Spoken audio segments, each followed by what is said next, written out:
So welcome everyone to pen and paper. और आज का टॉपिक है ग्राफ एंड इट्स रिप्रेजेंटेशन। पिछले वीडियो में हमने देखा था कि ग्राफ में क्या क्या टॉपिक हम लोग कवर करने वाले हैं इस चैनल पे। So let's start with the first thing कि ग्राफ को रिप्रेजेंट कैसे करते हैं। I expect from you guys कि आपको पता हो कि ग्राफ क्या होता है, वर्टेक्स क्या होता है, एजेस क्या होते हैं, ग्राफ का यूज़ क्या है, कनेक्टेड ग्राफ क्या होता है, डिसकनेक्टेड ग्राफ क्या होते हैं, डायरेक्टेड, अनडायरेक्टेड, ये सारी चीज़ें आप गूगल कर सकते हो। चैट जीपीटी है उससे पूछ सकते हो। हम सिंपली यहाँ पे स्टार्ट करेंगे कि ग्राफ को रिप्रेजेंट कैसे करते हैं। सो बेसिकली अगर देखें तो ग्राफ क्या है, नोड्स है और एक दूसरे से वो कनेक्टेड है। अगर हम रियल वर्ल्ड की बात करें तो हमारे सिटीज़ देख लो, लाइक कई सारे सिटीज़ और उनके बीच में दो रोड होता है, तो सिटीज़ हमारे नोड हो गए या फिर वर्टेक्स कहते हैं, और जो रोड है उनको एजेस कहते हैं। तो काइंड ऑफ रिप्रेजेंटेशन अगर मुझे करना है तो ये एक नोड हो जाएगा, 1 2 3 4 5 5 नोड बना लेते हैं और इनको एक दूसरे से कनेक्ट कर देते हैं। तो ये बेसिकली क्या बन गया, ग्राफ। अब एक नोड कई से कनेक्टेड हो सकता है, ज़रूरी नहीं किसी आसपास ही कनेक्टेड हो। तो ग्राफ हमारा कुछ इस तरह का दिखता है। तो बेसिकली ग्राफ है क्या कि हमें, अगर मुझे ग्राफ को रिप्रेजेंट करना है तो मुझे सिर्फ इतना किसी तरह इन्फॉर्मेशन देना है कि ये मेरे एन नोड्स हैं और ये मेरे एजेस हैं इन इन दो नोड्स के बीच में। अगर मैं इनको इंडेक्सिंग दे दूँ, लेट्स से कि 0 1 2 3 4 नंबर दे दूँ, तो मुझे बस बताना है कि एक कैसे भी कि टोटल मेरे पास 5 नोड हैं और एजेस के इन्फॉर्मेशन बताने कि हाँ मेरे 0 और 1 के बीच में एज है, 1 और 2 के बीच में एज है। तो इस इन्फॉर्मेशन को कोड के थ्रू कैसे रिप्रेजेंट करते हैं, अभी हम कोड नहीं लिखेंगे इस लेक्चर में, यहाँ पे सिर्फ रिप्रेजेंटेशन देखेंगे। तो लेट्स से कि मैं इसको अगर रिप्रेजेंट करना चाहता हूँ तो मैं क्या कर सकता हूँ, लाइक एरे मैट्रिक्स हमने पढ़ा है। पहला तरीका कि मैं एक मैट्रिक्स बना लेता हूँ 5 साइज़ का 4 5 1 2 3 4 5। तो काइंड ऑफ एक मैट्रिक्स हो गया। ये इंडेक्सिंग कर लेते हैं हम 0 1 2 3 4। तो अब जो इस मैट्रिक्स का साइज़ है, लाइक ग्रिड का साइज़ क्या है, सॉरी, नंबर ऑफ़ रोज़ हमारे 5 है, नंबर ऑफ़ कॉलम हमारे 5 है। तो एन अगर मैं बोलूँ कि नंबर ऑफ़ नोड यहाँ पे कितने हैं, 5, क्या ये मैट्रिक्स बता पा रहा है कि हमारे नंबर ऑफ़ नोड 5 है? जी हाँ, बता पा रहा है।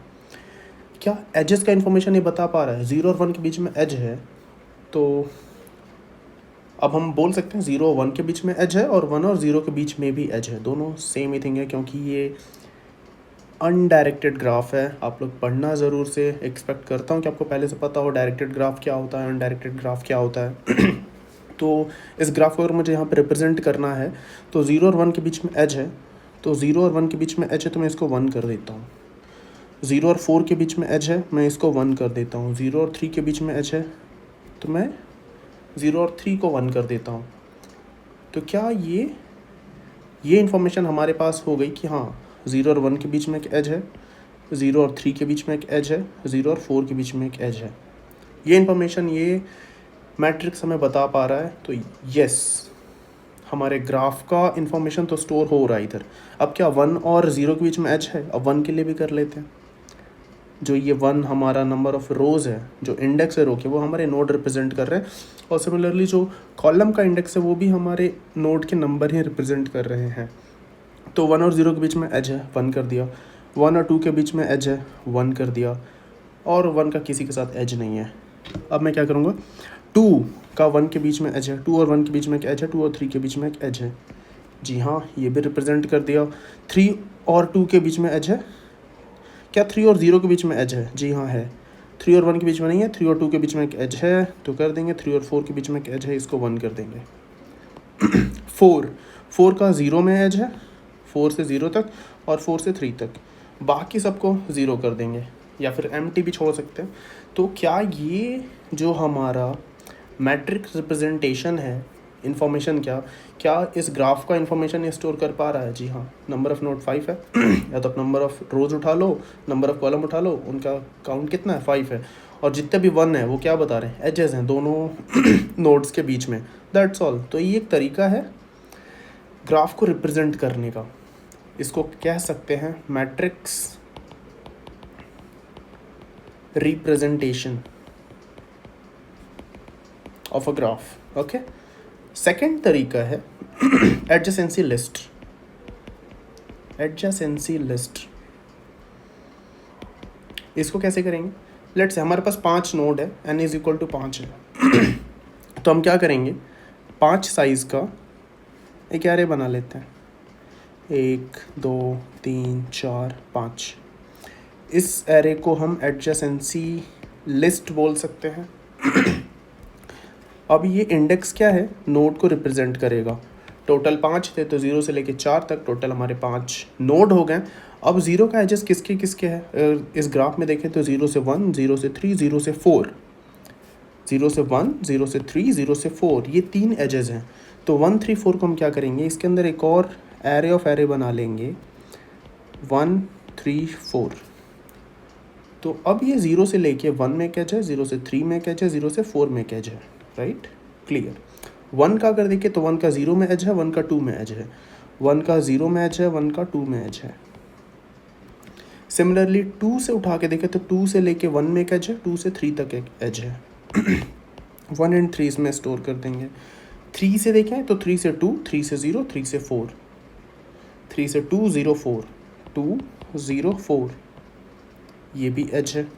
4 से अगर हम देखें तो 4 से 0 और 4 से 3 तो 0 3। क्या ये जो हमारा लिस्ट ऑफ लिस्ट है या फिर एरे ऑफ एरे है, क्या ये हमारे ग्राफ के इंफॉर्मेशन को स्टोर कर पा रहा है, number of nodes and edges?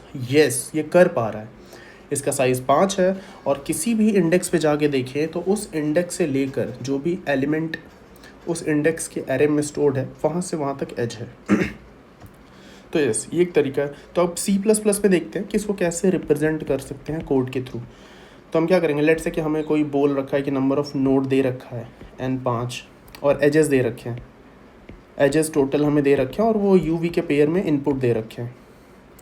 Like example कैसे कैसे, 0 से 1, 0 से 3, 0 से 4, 1 से 0, 1 से 2, ऐसे कर करके सारे हमारे एजेस दे रखे हैं हमारे पास इनपुट में। तो कोड में हम ग्राफ कैसे बनाएंगे, तो हम क्या करेंगे, सिंपल वेक्टर ऑफ वेक्टर बना लेंगे। वेक्टर ऑफ एंड, ये हमारा ये स्ट्रक्चर बन गया एडजेसेंसी ग्राफ का। इसको नाम भी हम ADJ दे देते हैं। अब हम क्या करते हैं कितने साइज़ का है, n साइज़ का है, n भी दे देते हैं, ठीक है। n साइज़ का हमारे पास एक एडजेसेंसी लिस्ट बन गया। अब हम क्या करेंगे, फॉर